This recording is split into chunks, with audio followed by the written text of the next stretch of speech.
میں آپ کو بتا رہا ہوں یہ فرقہ واریت کیا ہوتی ہے. سورہ لقمان میں لکھا ہوا ہے کہ دودھ چھڑانے کی عمر 2 سال. فقہ حنفی میں دودھ چھڑانے کی عمر 2.5 سال. شبیر احمد عثمانی صاحب نے قرآن حکیم کی تفسیر لکھی ہے حاشیے میں. شبیر احمد عثمانی صاحب وہ ہیں جنہوں نے محمد علی جناح بانگی پاکستان کا جنازہ پڑھا.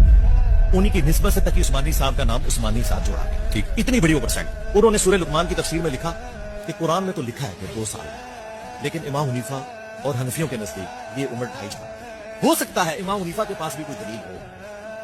قرآن میں لکھا ہوا ہے 2 سال, قرآن سے اوپر تو کوئی دنیا کی کتاب نہیں, یہ کتابیں قرآن سے اوپر تو نہیں ہے. قرآن حکیم میں سورۃ البقرہ میں سورہ لقمان میں واضح آیا. سورہ لقمان کی شرح میں انہوں نے لکھا کہ یہ ہم مانتے ہیں کہ قرآن میں 2 سال کا لکھا ہے کہ بچے کو دودھ چھڑا دینا چاہیے, لیکن فقہ حنفی میں 2.5 سال کہتے ہیں. ہو سکتا ہے ان کے پاس بھی کوئی دلیل ہو. تو ہم نے کہا تھا کہ ان کے پاس کوئی الگ سے قرآن تھا, ہمارے پاس قرآن موجود ہے, ہمیں بتائیں قرآن کی کس آیت میں لکھا ہوا ہے کہ 2.5 سال کی عمر میں جا کے آپ کو دودھ چھڑانا چاہیے. وہ کہتے ہیں تو نہیں ہے, لیکن ہم ان کو کیسے غلط کہیں. یہ ہے جو میں نے آپ کو کہا تھا نا, میرے نبی صاحب ہے ہی کوئی نہیں, میرے قرآن صاحب ہے ہی کوئی نہیں, تیرے بزرگوں کے فتوے ہے ہی کوئی نہیں.